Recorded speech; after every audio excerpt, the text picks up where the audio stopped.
There is a kind of discipline that makes people uncomfortable, not because it is loud, not because it demands attention, but because it is silent. A person who trains every day without announcing, it becomes difficult to understand. A person who keeps the same promise after the excitement disappears becomes difficult to manipulate. And a person who no longer needs motivation becomes dangerous to the identity they once had. Most people believe discipline is about forcing yourself to do something you do not want to do. That is incomplete. True discipline is more severe than that. True discipline is the gradual destruction of the part of you that keeps negotiating. The part that says, tomorrow, later, perhaps, I do not feel like it today. You have heard these words so many times that they no longer sound like enemies. They sound like your own thoughts. And that is precisely the problem. The ancient warriors understood something modern people have forgotten. You do not become powerful by winning one great battle. You become powerful by removing the possibility of abandoning the battlefield. The samurai did not build mastery through endless excitement. Zen monks did not wait for the perfect emotional state to meditate. The disciplined person does not ask every morning, do I feel like becoming the person I claim I want to be? The question has already been answered. The action has already been decided. The path has already been chosen. This is the ancient architecture of consistency. Not motivation. Not inspiration. Not endless self-improvement. A system. A fixed system. A system so simple that your excuses have nowhere to hide. Consider a man named Kenji. Kenji wants to change. He wants to become focused. He wants to exercise. He wants to study. He wants to build something meaningful. He watches videos about discipline. He reads about ancient philosophy. He creates plans. He downloads applications. He writes goals. And for 3 days, he is transformed. On the 4th day, he is tired. On the 5th day, life becomes inconvenient. On the 6th day, he misses the practice. On the 7th day, he tells himself he will begin again on Monday. This is how the cycle continues. The problem is not that Kenji is weak. The problem is that Kenji keeps treating his identity as negotiable. Every day, he enters the same courtroom. Every day, his mind presents the same arguments. Should we do it? Is today the right day? Would something else be more effective? Perhaps we should change the method. And every time he asks the question, he gives the weaker version of himself another opportunity to vote. This is the first illusion. Motivation. Motivation is emotional weather. Some days the sky is clear. Some days there is a storm. Would you build a bridge that only functions when the weather is pleasant? Would you construct a machine that operates only when the operator feels inspired? Of course not. Yet people build their entire lives around emotional weather. They say, I will work when I feel motivated. But motivation is not a foundation. It is a visitor. It arrives without warning. And it leaves without permission. The disciplined person does not ask motivation to lead. The disciplined person allows the system to lead. You do not need to feel ready. You need to know what happens next. This is the first principle. Fixed action. At the same time. In the same place. With the same beginning. The action becomes less like a decision and more like a ritual. The warrior does not wake up and debate whether the sword should be drawn. The movement has already been rehearsed. The body follows the command. The mind follows the body. This is where discipline begins to become automatic. And modern neuroscience offers a small glimpse into why. Repeated behaviors performed in consistent contexts become easier for the brain to initiate. The brain begins to associate the environment, time, and sequence with the behavior itself. The beginning becomes a signal. The signal becomes a movement. The movement becomes a pattern. The pattern begins to require less conscious negotiation. This is not magic. It is architecture. You are not trying to become stronger every morning. You are trying to make the correct action easier to begin. That distinction changes everything. Now we arrive at the second illusion. Choice. Modern culture worships choice. More options. More methods. More schedules. More possibilities. But the mind that is constantly choosing is constantly exhausting itself. Every choice consumes attention. Every morning, if you must decide whether to train, what to train, when to train, how long to train, and whether you should perhaps try a different method instead, you have already created an escape route. The ancient solution was simple. Remove the choice. Public declaration. Fixed time. Fixed action. No gaps. Pre-decided responses. This is not restriction. It is freedom from negotiation. You do not decide every morning whether you are still the person you declared yourself to be. You decide once. Then you obey the decision. Imagine a river. A river does not wake up each morning and debate whether it should continue toward the sea. It moves. Around the stone. Through the valley. Under the bridge. It does not require enthusiasm. It requires continuity. This is why practice without gaps is so powerful. Not because missing one day destroys your progress. It does not. The danger is psychological. A gap teaches the mind that the chain can be broken. One interruption becomes permission. Permission becomes a pattern. And eventually, the old identity returns. This does not mean you must pursue perfection. In fact, perfection is another illusion. The disciplined person does not say, I must never fail. The disciplined person says, I must return immediately. Continuity over perfection. Continuity over perfection. Continuity over perfection. A single imperfect practice is stronger than an abandoned perfect plan. A 5-minute practice performed consistently can become more powerful than an ambitious routine performed twice. Why? Because the true objective is not the activity. The true objective is identity. Every repetition sends a message. I am a person who returns. I am a person who keeps promises. I am a person who does not disappear when conditions become inconvenient. The action is only the visible surface. Beneath it, something more important is being constructed. A new self. Now consider the third illusion. Variety. People constantly change their methods. A new program. A new routine. A new productivity system. A new book. A new teacher. A new philosophy. They confuse movement with progress. But a warrior does not change weapons every morning because the sword has become boring. A musician does not abandon scales because repetition is unpleasant. A monk does not abandon meditation because the mind remains restless. Repetition is not the enemy of mastery. Repetition is the furnace of mastery. The mind wants novelty. Mastery requires depth. You do not need 10 practices. You need one practice that you are willing to repeat long enough for it to change your structure. The choreography must become familiar. The movement must become inevitable. The first days feel difficult because the old identity is still in control.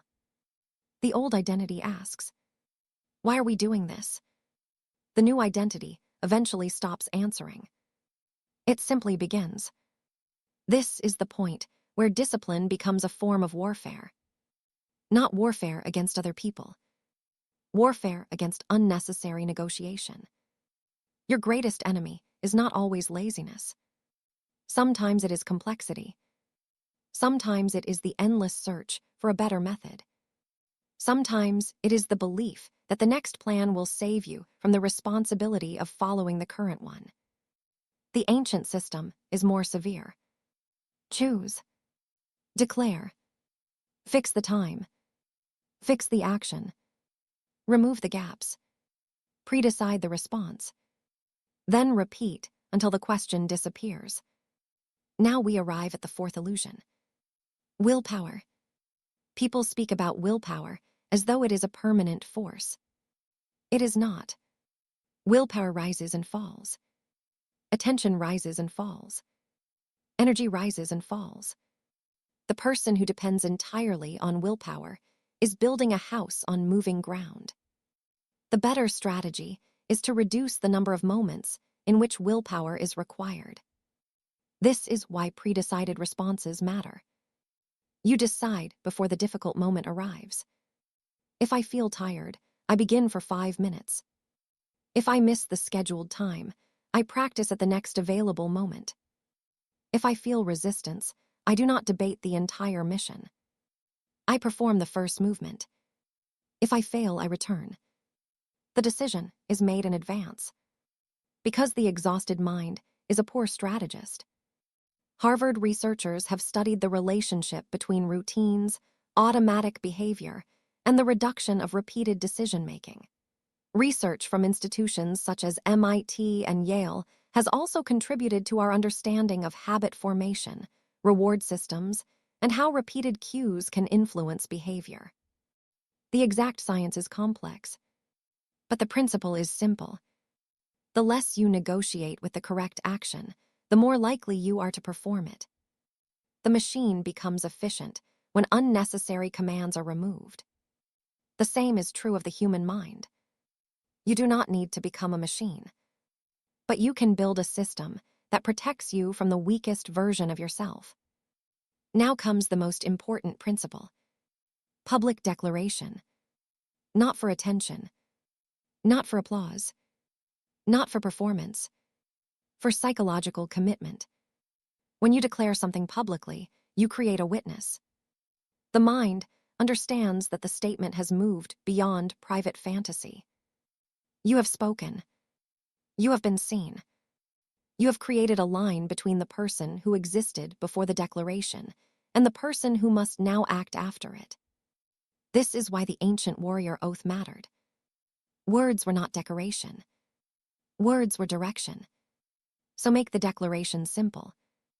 I will practice at this time. I will perform this action. I will continue without gaps. I will return immediately when I fail. This is not a promise to become perfect. It is a promise to stop disappearing.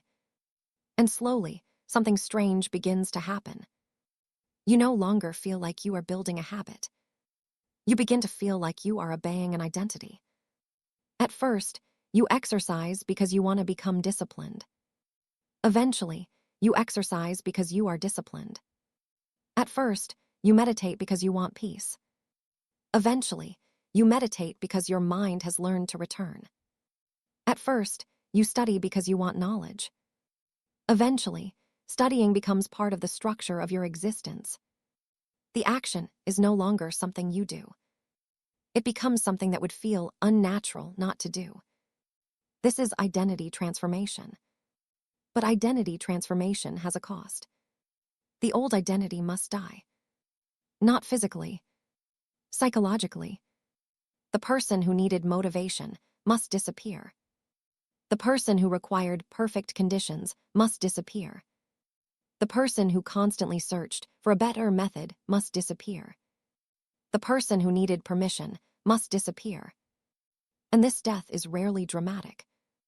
There is no explosion. No music. No audience. One morning, you simply begin. You begin while tired. You begin while uncertain. You begin without excitement. And in that moment, the old identity loses another piece of territory. Again, and again, and again. The former you is not defeated in one glorious battle. The former you is starved. Starved of excuses. Starved of negotiation. Starved of opportunities to return. This is the true meaning of discipline. Not violence against yourself. Precision. You remove what does not belong. You remove the unnecessary choice. You remove the endless search. You remove the gap. You remove the question. And what remains? A person who moves. A person who returns. A person whose behavior no longer depends on the emotional weather of the day. This person may appear strange to others. They may ask, "How do you keep doing it?" And you may not know how to explain. Because the answer is no longer, "I force myself." The answer is, "I am no longer negotiating with this." That sentence contains the entire transformation.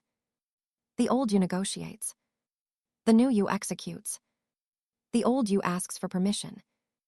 The new you follows the system. The old you waits for the perfect moment. The new you creates continuity. The old you wants to feel different before acting differently. The new you acts differently until feeling different becomes inevitable. This is the ancient path. Not glamorous, not loud, not comfortable, but effective. So now, the question is no longer whether you want discipline. The question is whether you are willing to remove the conditions that allow you to abandon it. Choose one practice. 1. Not 10. Choose a fixed time. Choose a fixed action. Declare it publicly. Remove unnecessary choices. Create pre-decided responses. And then practice without gaps. If you fail, return. If you resist, begin. If you become tired, reduce the scale, but preserve the continuity. The goal is not to impress yourself for 3 days. The goal is to become unrecognizable to the person who used to abandon everything. And if you are serious, subscribe to this channel. Not as a passive gesture, as a public declaration. Write in the comments, "I do not negotiate with my discipline." Do not write it because it sounds powerful. Write it only if you are prepared to let the words become a psychological commitment. Because every declaration creates a witness, and every witness creates responsibility. From this moment forward, choose one action, one time, one rule. No gaps, no endless searching, no waiting for motivation. You will begin. Then you will begin again. Then you will begin again. And eventually, the person who once needed to be convinced will no longer exist.